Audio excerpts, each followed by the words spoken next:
station covering all of the DMV. This is DC News Now.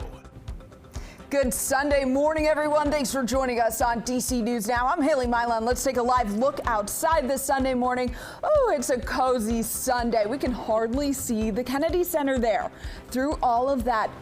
Would we call that fog, Derek Bowen? We can call it fog. I'll fog. Go with that. Dewiness? I don't know. Is it precipitation? Nonetheless, visibility not great out there this Sunday morning. If you're curled up with a cup of coffee on the couch, I'm jealous. I will say that visibility here in Washington was a whole lot better than it was between Hagerstown and Frederick this morning. Over South Mountain, it was definitely a pretty much no-go. It was very foggy out there this morning, but we do have some dense fog in and across the Shenandoah Valley going up into the Potomac Highlands this morning. We're just going to take a look at the nation overall. We have, of course, those warm, mild temperatures at New Orleans, 76, 74 in Miami, looking at temperatures also into the 70s here locally, but we're at 57 here in D.C. Fredericksburg, though, is in the 70s, but look for areas of Memphis going over to Dallas. They're into the 40s, even some 30s in and across Kansas City, and then going off towards portions of the Midwest, seeing temperatures into the 20s, going up into the Rockies as well. They've had some very interesting weather here over the past day or so, in across the southeast. Of course, we're seeing historic flooding as well as some very strong and severe storms rolling about. But back off towards the west now, you can see Oklahoma City up to Kansas City. They are under a freeze watch between Kansas City and St. Louis, Missouri. Freeze warning is in effect there. Also have historic flooding all the way across the lower Mississippi River Valley into the Ohio River Valley. So they're seeing a lot of rain, but we're going to see a little bit of rain from this system coming in as we head later on today. Derek, thank you. Breaking news in the district this morning. 3 women were shot overnight. The shooting happening on Capitol Street and Anacostia Drive in Southeast. When officials arrived there on the scene, they found 3 women with injuries. 2 of those women were grazed by bullets, but 1 was more seriously hurt.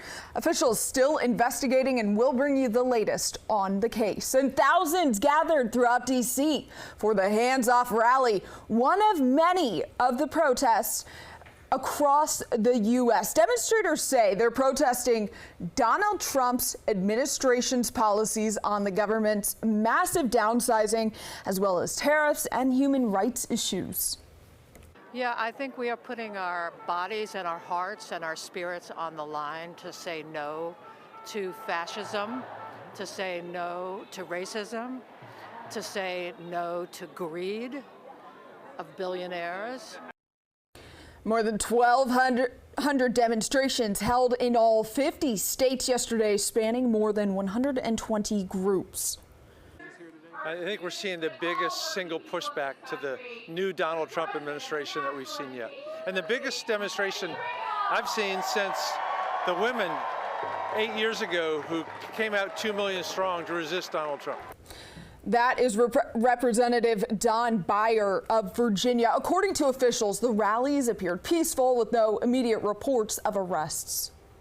And D.C. police say there's been an uptick in violence involving young people lately, and now leaders are starting a new initiative to respond better and prevent kids from breaking the law. Marielle Carbone digs into the issue. She shares how officials hope to prevent these crimes from happening.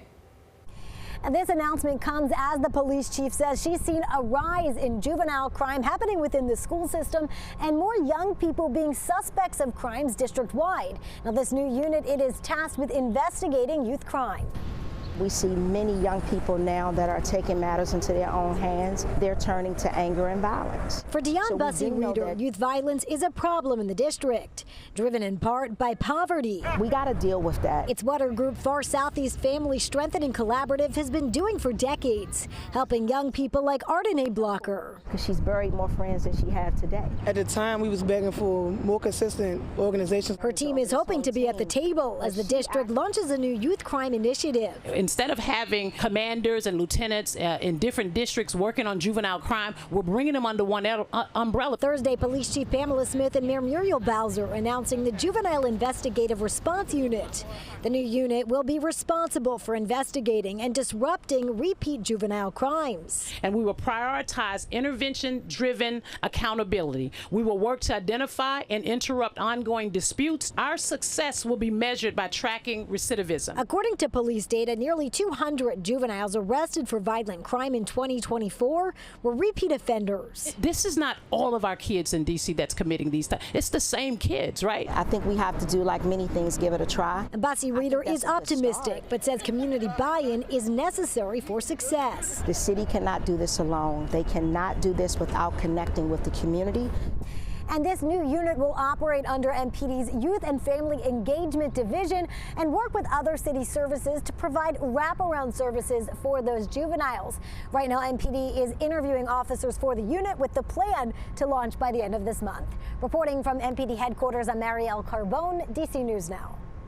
Marielle, thanks for bringing us that story. Look at your screen. These flames coming out of that 10th floor of an apartment building yesterday. D.C. firefighters battling those flames. We're told the fire broke out around 4:45 in the 300 block of P Street North Southwest near Fort McNair. You can see the flames shooting out of the window.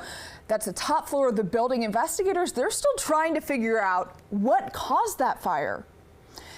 And 20 people were evaluated due to a strong chlorine smell at a hotel in the area. The incident happening at the Holiday Inn on Laurel Place in Maryland. Now, 3 adults and 1 child were transported to the hospital with non-life-threatening conditions to be evaluated. The building was evacuated, and officials ruled the cause of the smell to be cleaning supplies, and that causing the sickness. Well, the fight to bring a Maryland man home continues. The White House mistakenly deported him. A federal judge ordered that Kilmar Abrego Garcia be returned to the United States by tomorrow at midnight. The White House still saying no. The judge has no authority over El Salvador, where Garcia is imprisoned. Our Ben Dennis shares the family's story. Thank you so much. An impassioned plea from the wife of Kilmar Abrego Garcia, suing to have her husband back on U.S. soil. I'm doing the best to fight for you and our children. Her calls potentially answered after her 29-year-old husband was sent to a high-security El Salvadoran prison last month, along with 200 other men. A judge ordering he come back to the U.S.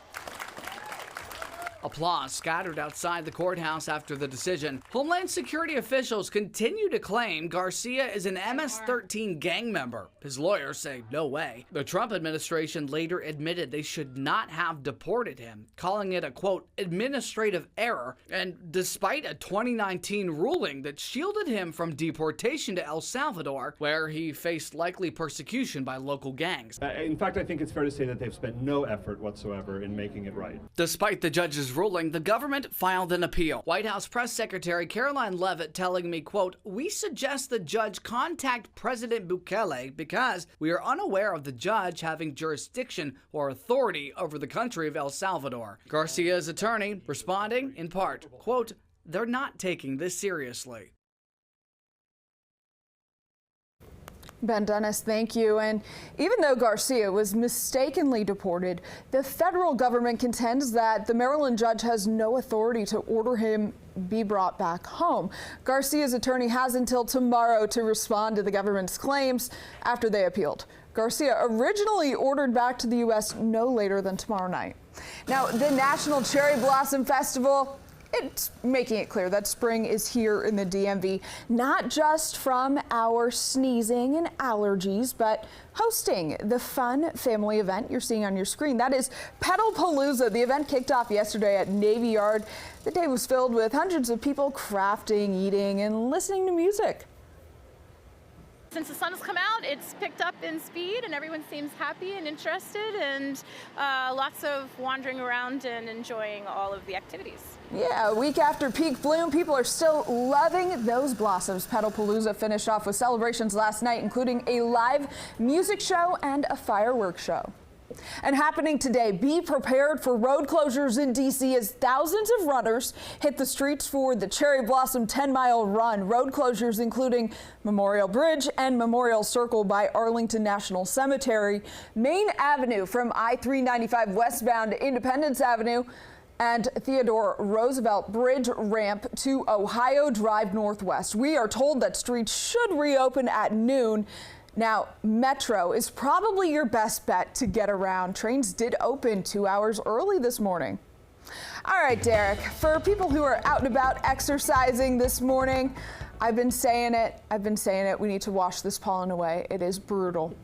Brutal. You're going to have to deal with the pollen at least for the morning. I don't think the rain's going to get here until the afternoon, but this morning is actually pretty much a perfect time to be out and about because it's going to be relatively dry. Temperatures are going to be relatively warm because temperatures are going to be dropping as we head throughout the day, and we're already starting to see some rainfall here on radar, especially along the I-81 corridor, which is also seeing a bit of fog this morning too, with that dense fog advisory going until 9 o'clock this morning. You can see that here coming in on radar, those showers slowly moving into the Potomac Highlands and in towards the Shenandoah Valley, eventually going to be coming into D.C. later today. So we're going to keep an eye on this shower activity. The good news is all the watches, the flood watches are off to the west, so we're not necessarily expecting any flooding, but some nice good soaking rains from this system moving through.